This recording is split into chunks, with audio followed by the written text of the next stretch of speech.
अशोक तिवारी आपका रुख करना चाहूंगी। आप इंटरव्यू भी देख रहे थे हम आपका, कि जिस तरह से इस पूरे हमले को अंजाम दिया गया है, प्रिपरेशन क्या थी पुलिस की? अगर हिस्ट्री शीटर था, बहुत ही कुख्यात अपराधी बताया जा रहा था, सिर्फ 2 लोग गए वहां नोटिस चस्पा करने, क्या इस पर भी अब पुलिस महकमे में बातचीत हो रही है, जांच की बात कही जा रही है? कैसे देख रहा है इस पूरे मामले को पुलिस महकमा?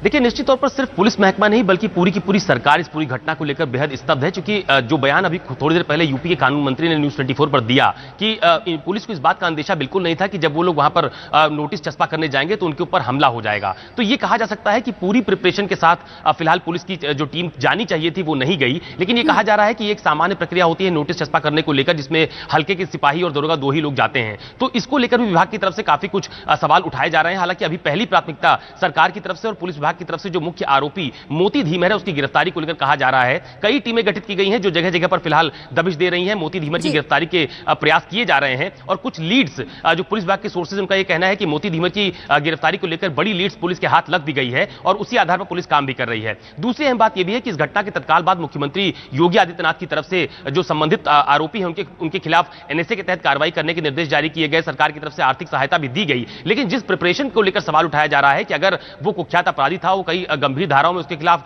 पहले से मुकदमे पंजीकृत थे, तो शायद वो ज्यादा बेहतर होता कि पुलिस पूरी टीम के साथ, पूरी तैयारी के साथ वहां पर जाती। क्योंकि कानपुर में बिकरू में जिस तरह की घटना देखने को मिली थी उसमें भी यही सवाल खड़े किए गए थे कि अगर किसी अपराधी को पकड़ने के लिए या उसके घर नोटिस चस्पा करने के लिए पुलिस जाए तो कम से कम पूरी तैयारी के साथ जाए, बड़े लाभ लश्कर के साथ जाए, ताकि अगर इस तरह की विपरीत परिस्थिति बनती भी है तो कम से कम हमें अपने जवानों की जान न गंवानी पड़े। तो इसको लेकर भी गहन चिंतन और मनन चल रहा है। एक बार विमल का रुख कर लेते हैं कासगंज में।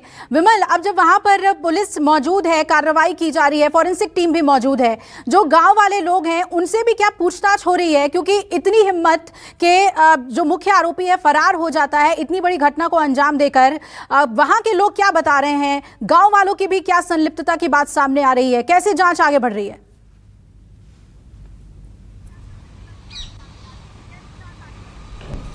जी बिल्कुल, देखिए पुलिस हर एंगल से जांच कर रही है और कल रात से ही कुछ गांव वालों से भी पूछताछ की जा रही है, खासकर जो लगातार मोती के संपर्क में थे या फिर उसके साथ उठते बैठते थे, उन लोगों की भी एक लिस्ट बनाई गई है और उनसे भी पूरी पूछताछ कर तमाम क्लूज को खंगाला जा रहा है। लेकिन दूसरी तरफ इस पूरे मामले में गाँव वाले ज्यादा कुछ बोलने को तैयार नहीं है। हम खुद क्योंकि मोती के घर भी गए थे और मोती के जो पड़ोसी है उनसे भी बातचीत करने की कोशिश की थी। किसी ने कैमरे पर तो साफ साफ नहीं बोला, सबने यही कहा कि हमारा ज्यादा उठना बैठना नहीं था या फिर सिर्फ हम नाम से जानते थे, हमें नहीं पता क्या करता है।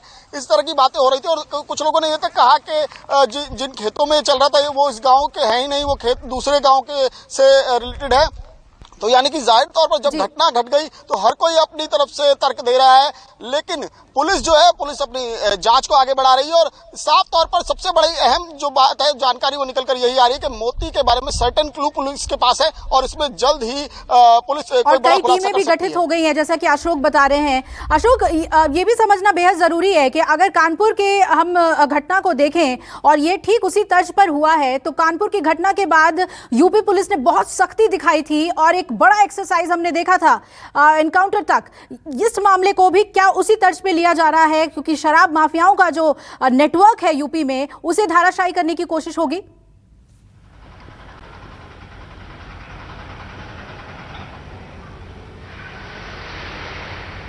देखिए, निश्चित तौर पर सबसे अहम बात यह है कि कानपुर की घटना से इसको इसलिए रिलेट किया जा रहा है कि उस घटना में भी पुलिसकर्मियों की जान गई थी और इस घटना में भी एक पुलिसकर्मी शहीद हुआ है। तो इसको लेकर सरकार की तरफ से बेहद गंभीरता से विचार भी किया जा रहा है। आपको याद होगा कि जब कानपुर की घटना घटित हुई थी, बिकरू कांड जिसे नाम दिया गया था, उस वक्त एक टीम गठित की गई थी और उससे एक सुझाव भी मांगा गया था कि आखिरकार इस तरह की घटना घटित होने के पीछे क्या बड़ी वजह रही है, कहां पर माफिया और पुलिस का गठजोड़ सामने आता है। उसमें एक पूरी तथ्यात्मक रिपोर्ट भी सरकार को सबमिट की गई थी और उसमें इस बात का सुझाव भी दिया गया था कि पुलिस और माफिया का जो गठजोड़ है इसको अभी और उसको तोड़ने की जरूरत है, इसके नेक्सस को तोड़ने की पूरी जरूरत उसमें बताई गई थी। और ये कहा गया था कि आखिरकार ऐसी कौन सी वजह बन जाती है जिसमें माफिया और पुलिस का जो गठजोड़ है वो सामने आता है। तो वो सुझाव फिलहाल दिए गए थे और उसको अमल करने की बात भी कही जा रही थी। लेकिन इस घटना में खासतौर पर अगर आप कासगंज की बात कीजिए तो इसमें सबसे अहम सवाल यही खड़ा होता है कि अगर उसके खिलाफ कई गंभीर धाराओं में मुकदमे पहले से पंजीकृत थे, अगर वो शराब व्यवसायी था, अगर वो शराब का अवैध कारोबार करता था, तो क्या पहले से पुलिस को इस बात की जानकारी नहीं थी कि अगर वहां पर 2 लोग जाएंगे तो उनके ऊपर हमला हो सकता है या उनके खिलाफ कार्रवाई हो सकती है। तो इसमें कहीं ना कहीं थोड़ी बहुत हीला हवाली की बात कही जा रही है और सरकार की तरफ से भी यही कहा गया है कि अभी आने वाले दिनों में अब जो मुख्य आरोपी है, हालांकि उसकी गिरफ्तारी की 24 घंटे के भीतर बात कही जा रही है कि जल्दी उसकी गिरफ्तारी हो जाएगी। एक आरोपी को मुठभेड़ में मार भी गिराया गया है, लेकिन यह जरूर कहा जा रहा है कि आखिरकार ऐसी घटनाओं पर कैसे अंकुश लगाया जाए, कैसे जब पुलिस की टीम किसी माफिया अपराधी के घर जाए तो कैसे पूरी प्रिपरेशन के साथ, पूरी तैयारी के साथ जाए ताकि इस तरह की तस्वीरें सामने ना आए। तो ये तमाम सारे सवाल हैं जिन पर अभी मंथन होगा, लेकिन पहली प्राथविकता अभी मुख्य आरोपी मोती धीमन की गिरफ्तारी को लेकर बताई जा रही है और ये कहा जा रहा है कि जल्द टीम की और स्पेशल टीम भी इसके लिए बना दी गई है। विमल, आपसे जल्दी से जानना चाहेंगे, एक आरोपी को एनकाउंटर में मार गिराया गया है और एक फरार है, इसके अलावा जो भी वहां पर सबूत जुटाए गए हैं, क्या पता चल रहा है? क्या और लोग भी इसमें शामिल थे और किस तरह से बहुत ही ऑर्गेनाइज तरीके से इस घटना को अंजाम दिया गया?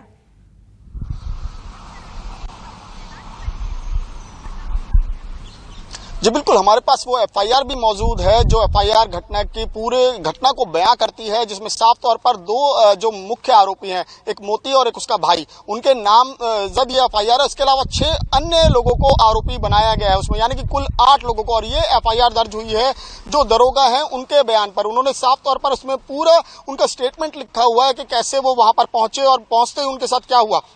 उसमें यह भी साफ तौर पर जिक्र है कि बाकायदा मोती और उसके साथियों ने फायरिंग की, गोली मारने की कोशिश की और उसके बाद लगातार लाठी डंडों से पीटते रहे।